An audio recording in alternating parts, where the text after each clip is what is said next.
ಸಚಿವ ಕೃಷ್ಣ ಬೈರೇಗೌಡ ಅವರ ಅಸಮಾಧಾನ ಮುಂದುವರಿತಾ ಇದೆ ಅನ್ನೋದು ಅವರ ಹಾವಭಾವ ನಡವಳಿಕೆಯಿಂದ ಗೊತ್ತಾಗ್ತದೆ. ಮುಂದುವರಿಯುತ್ತೆ ಅಫ್ಕೋರ್ಸ್. ಬೆಂಗಳೂರು ಕೊಡ್ತಾರಂತೆ, BDA ಇಲ್ಲ ಅಂತೆ, BMRDA ಇಲ್ಲ ಅಂತೆ, ಇನ್ನೇನಕ್ಕ ಖಾತೆ. ಆಮೇಲೆ ಇದು ಬೇರೆ ಯಾರಿಗಾರು ಕೊಟ್ಟಿರೋಕೆ ಕೃಷ್ಣ ಬೈರೇಗೌಡ ಅಂತ ಸಚಿವ ಹಿಂದೆ ಅವರೆಲ್ಲ ಕಂದಾಯ ಸಚಿವ ಇಲಾಖೆ ವಹಿಸ್ಕೊಂಡಾಗ ಬಹಳ ಅಮೂಲಾಗ್ರ ಬದಲಾವಣೆ ತರೋದಕ್ಕೆ ಪ್ರಯತ್ನ ಪಟ್ಟಿದ್ದಾರೆ. ಸೊ ಅಂತ ಸಚಿವನಿಗೆ ಹೋಗ್ಬಿಟ್ಟು ಹೀಗೆ ಇಂಥ ಖಾತೆಗಳನ್ನು ಅದು ಹೇಳ್ತಾರಲ್ಲ ಹಲ್ಕಿ ತಾವು ರೀತಿಯಾಗಿ ಕೊಟ್ಟರೆ ಏನು ಉಪಯೋಗ ಅದರಿಂದ? ಬೆಂಗಳೂರಲ್ಲಿ ಭಾಳ ಸುಧಾರಣೆ ತರ್ಬೋದು ಅಂತ ಹೇಳ್ಕೊಂಡು, ಯಾಕಂದರೆ ಬೆಂಗಳೂರಲ್ಲಿ ಭೂಗಳ್ರೆ ಜಾಸ್ತಿ. ಈ BDA BMRDA ಅಂತ ಅಂದರೆ ಈ ಕಳ್ಳರು ಸುಳ್ಳಿಗೆಲ್ಲ ಇದನ್ನೆಲ್ಲ ಲೂಟಿ ಮಾಡೋಕ್ಕೆಲ್ಲ ಭಾಳ ಉತ್ತಮವಾದಂಥ ಒಂದು ವೇದಿಕೆ ಇವೆಲ್ಲ. ಈ BDA GBA ಈ BMRDA ಇದೆಲ್ಲ. ಕೃಷ್ಣ ಬೈರೇಗೌಡರಿಗೆ ಈ ಖಾತೆ ಸಿಗ್ತಾ ಇದೆ ಅಂತ ಅಂದಾಗ ಬಹುಶಃ ಏನಾರು ಒಂದು ಸುಧಾರಣೆ ಇಲ್ಲೂ ಆಗ್ಬೋದು ಅನ್ನೋಂಥ ನಿರೀಕ್ಷೆ ಜನ ಇಟ್ಕೊಂಡಿದ್ರು. ಬಟ್ BDA BMRDA ಇರಲ್ಲ ಅಂತೆ. ಈ ವಿಚಾರ ಗೊತ್ತಾಗ್ತಾ ಇದ್ದಾಗೆ ಕೃಷ್ಣ ಬೈರೇಗೌಡರು ಪಾಪ ಅವರು ದೆಹಲಿಯಲ್ಲಿ ಬೀಡ್ಬಿಟ್ಟಿದ್ರು, 3 ದಿನದಿಂದ ಅಲ್ಲೇ ಇದ್ರು. ಅಲ್ಲಿಗೇನು ಹೈಕಮಾಂಡೋ ಅವ್ರಿಗೇನು ಇಲ್ಲಿ ರಾಜ್ಯದಲ್ಲಿ ಏನಾಗ್ತಾ ಇದೆ ಏನು ಎತ್ತ ಅವ್ರಿಗೆ ಆ ಸ್ಪಷ್ಟತೆ ಇಲ್ವೋ, ಸ್ಪಷ್ಟತೆ ಇದ್ದರೂ ಅವರು ಇನ್ನೂ ನಿದ್ದೆಲ್ಲಿ ಮಲಗಿರ್ತಾರೋ ಗೊತ್ತಿಲ್ಲ. ಇವರು ಭೇಟಿಗೆ ಇನ್ನೂ ಅವಕಾಶ ಆಗಿಲ್ಲ ಅಂತೇಳಿ ತಿಳಿದು ಬರ್ತಾ ಇದೆ. ನೋಡಿ, ಈಗ ಕೃಷ್ಣ ಬೈರೇಗೌಡ ಏನು ಹೇಳ್ತಾ ಇದ್ದಾರೆ, ಜವಾಬ್ದಾರಿಯನ್ನು ವಹಿಸುವಾಗ ಒಂದು ಸ್ಪಷ್ಟತೆ ಇರಬೇಕು. ಸ್ಪಷ್ಟತೆ ಇದ್ರೆ ಉತ್ತಮ ಕೆಲಸ ಮಾಡ್ಬೋದು. ಸ್ಪಷ್ಟತೆ ಇಲ್ಲದೆ ಹೋದ್ರೆ ನಿರೀಕ್ಷಿತ ಕೆಲಸ ಮಾಡೋದಕ್ಕಾಗಲ್ಲ. CM DK ಶಿವಕುಮಾರ್ ಈ ಬಗ್ಗೆ ತೀರ್ಮಾನ ಮಾಡ್ತಾರೆ ಅಂತ ಬೆಂಗಳೂರಿನಲ್ಲಿ ಸಚಿವ ಕೃಷ್ಣ ಬೈರೇಗೌಡ ಹೇಳಿಕೆಯನ್ನು ಕೊಟ್ಟಿದ್ದಾರೆ. ಗೊಂದಲ ಮುಗಿಯುವವರೆಗೂ ಖಾತೆ ಸ್ವೀಕರಿಸೋದಿಲ್ವಾ ಅನ್ನುವಂಥ ಪ್ರಶ್ನೆಗೆ ಮುಗುಳ್ನಕ್ಕೂ ಹೊರಟಿದ್ದಾರೆ ಸಚಿವ ಕೃಷ್ಣ ಬೈರೇಗೌಡ. ಏನರ್ಥ ಇದ್ರದ್ದು? ಅನ್ನುವಂಥದ್ದು BDA ಮತ್ತು BMRDA ಇಲ್ಲ, ಹಾಗಾಗಿ ಈ ಖಾತೆ ಸರಿಯಲ್ಲ, ಸೇರಿಸೋದಾದ್ರೆ ಸಂಪೂರ್ಣವಾಗಿ ಸೇರಿಸಿ ಅನ್ನುವಂಥದ್ದು ಕೃಷ್ಣ ಬೈರೇಗೌಡರ ಮನವಿ. ನಾನು ತಮಗೆ ಹೇಳಿದ್ದೇನೆ, ಜವಾಬ್ದಾರಿ ವಹಿಸುವಾಗ ಜವಾಬ್ದಾರಿಯಲ್ಲಿ ಸ್ಪಷ್ಟತೆ ಇದ್ದರೆ ಕೆಲಸ ಮಾಡಲಿಕ್ಕೆ ಅನುಕೂಲ ಆಗುತ್ತೆ. ಇಲ್ಲದೆ ಹೋದರೆ ಕೆಲಸ ಮಾಡುವಾಗ ನಾವು ನಿರೀಕ್ಷೆಗೆ ತಕ್ಕ ಹಾಗೆ ನಾನು ಕೆಲಸ ಮಾಡೋಕ್ಕಾಗೋದಿಲ್ಲ, ಹಾಗೂ ನಿರೀಕ್ಷೆಗೆ ತಕ್ಕ ಹಾಗೆ ಫಲಿತಾಂಶ ರಿಸಲ್ಟ್ಸನ್ನು ಕೊಡೋಕ್ಕಾಗೋದಿಲ್ಲ.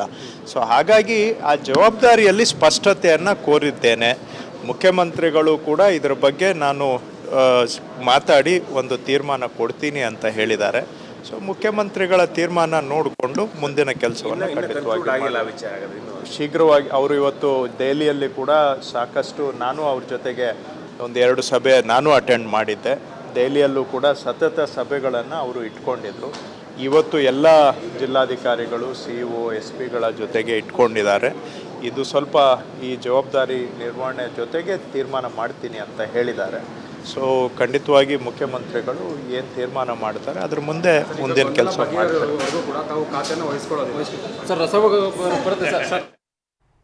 ಓಕೆ, ಈಗ ನಿರೀಕ್ಷೆ ನಮಗೆಲ್ಲ ಇದ್ದಿದೆ ಅಂತ ಅಂದರೆ ಈಗ BDA BMRDA ಪಕ್ಕಕ್ಕಿಟ್ಟು ಕೊಡುವಂಥ ಬೆಂಗಳೂರು ನಗರಾಭಿವೃದ್ಧಿಯನ್ನು ವಹಿಸ್ಕೊಳ್ತಾರಾ? ಅದಕ್ಕೆ ಮುಗುಳ್ನಕ್ಕೂ ಅವ್ರು ಹೊರಟಿರುವಂಥದ್ದು ಇದೆಯಲ್ಲ, ಇದು 10 ಪ್ರಶ್ನೆ ಹುಟ್ಟಾಗ್ತಾ ಇದೆ. ನಮ್ಮ ಪ್ರತಿನಿಧಿ ಅನಿಲ್ ಇದಕ್ಕೆ ಸಂಬಂಧಪಟ್ಟಂಗೆ ಮತ್ತಷ್ಟು ಡೀಟೇಲ್ಸನ್ನು ಕೊಡ್ತಾರೆ. ನಮ್ಮ ಜೊತೆಗೆ ನೇರ ಸಂಪರ್ಕದಲ್ಲಿ ಜಾಯ್ನ್ ಆಗ್ತಾ ಇದ್ದಾರೆ. ಅನಿಲ್, ಕೃಷ್ಣ ಬೈರೇಗೌಡರು ಭಾಳ ಕ್ಲಾರಿಟಿ ಇದೆ ಇಲ್ಲಿ, ಅವ್ರಿಗೇನು ಗೊಂದಲ ಇಲ್ಲ. ನನಗೊಂದು ಸ್ಪಷ್ಟತೆ ಬೇಕು. ಹೌದು, ಬೆಂಗಳೂರು ಅಭಿವೃದ್ಧಿ ಕೊಡ್ತಾರಂತೆ, ಅದು BDA BMRDA ಇರಲ್ಲ ಅಂತ. ಇನ್ಯಾವ ಕೆಲಸಕ್ಕೆ BDA BMRDA? ಯಾಕಂದರೆ ಅವೆರಡೇ ಇಲ್ಲಿ ಹದಗೆಟ್ಟು ಹೋಗಿರುವಂಥದ್ದು. ಅದನ್ನೇನಾದ್ರು ಸರಿದಾರಿಗೆ ತರ್ಬೋದು ಇವರು ಅನ್ನೋಂಥ ಒಂದು ನಿರೀಕ್ಷೆ ಜನರಲ್ಲೂ ಇತ್ತು. ಅವರಲ್ಲೂ ಬಹುಶಃ ಆ ಕನಸಿತ್ತು ಅಂತ ಕಾಣಿಸುತ್ತೆ. ಬಹುಶಃ ಈ ಗೊಂದಲ ಹಿಂಗೆ ಮುಂದುವರಿಯುತ್ತಾ? ಏನು ಕತೆ ಅನಿಲ್? ಖಂಡಿತವಾಗ್ಲೂ ಮಾಲ್ತೇಶ್, ಅಂದರೆ ಖಾತೆಯ ವಿಚಾರವಾಗಿ ಕೃಷ್ಣ ಬೈರೇಗೌಡ ನೀರಿನಲ್ಲಿ ಅಸ್ಪಷ್ಟತೆ ಇದೆ. ಅಂದರೆ ಈಗ ನನಗೆ ಈಗ ಏನು ಕೊಟ್ಟಿದ್ರೆ ಖಾತೆ, ಬೆಂಗಳೂರು ನಗರಾಭಿವೃದ್ಧಿ ಖಾತೆಯನ್ನು ಕೊಟ್ಟಿದ್ರೆ ಅದರಲ್ಲಿ ಒಂದು ಸ್ಪಷ್ಟತೆನ ನೀವೇ ತಿಳಿಸಿ ಅಂತ ಕೂಡ ಹೈಕಮಾಂಡ್ ಮೇಲೆ ಇಟ್ಟಿರುವಂಥದ್ದು. ಭಾಳ ಮುಖ್ಯವಾಗಿ ಈಗ ಬೆಂಗಳೂರು ನಗರಾಭಿವೃದ್ಧಿ ಖಾತೆಯಲ್ಲಿ BDA ಅದರ ಜೊತೆಗೆ BMRDA ಬೇಕು ಅಂತ ಕೃಷ್ಣ ಬೈರೇಗೌಡರು ಪಟ್ಟು ಹಿಡಿದ್ದಾರೆ.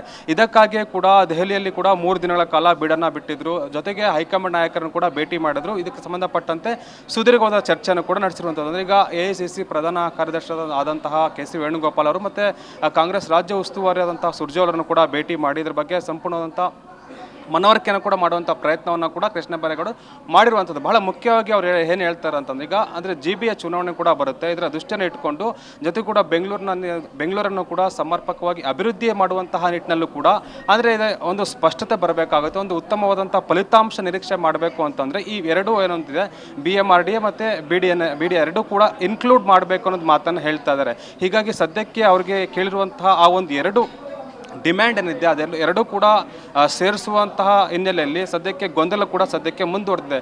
ಇದಕ್ಕೆ ಸಂಬಂಧಪಟ್ಟಂತೆ ಕೃಷ್ಣ ಬೈರೇಗೌಡರು ಕೂಡ ಯಾವುದೇ ರೀತಿಯಾದಂಥ ಒಂದು ಸ್ಪಷ್ಟತೆ ಕೂಡ ಕೊಟ್ಟಿಲ್ಲ. ಸದ್ಯಕ್ಕೆ ನಾವು ಎರಡು ಡಿಮ್ಯಾಂಡ್ ಏನು ಮಾಡಿದ್ವಿ ಅದನ್ನು ಕೊಡಲೇಬೇಕು ಅನ್ನೋ ಒಂದು ಮಾತನ್ನು ಹೇಳ್ತಾರೆ. ತಮ್ಮ ನಿಲುವಲ್ಲೂ ಕೂಡ ಸ್ಪಷ್ಟವಾಗಿದ್ದಾರೆ. ಹೀಗಾಗಿ ಇವತ್ತಿನ ಸಭೆ ನಡೀತಾ ಇದೆ, CM ನೇತೃತ್ವದಲ್ಲಿ ಒಂದು ಸಭೆ ನಡೀತಾ ಸಭೆಯೂ ಕೂಡ ಒಲ್ಲದ ಮನಸ್ಸಿನಿಂದಲೇ ಕೃಷ್ಣ ಬೈರೇಗೌಡರು ಹಾಜರಾಗಿದ್ದಾರೆ.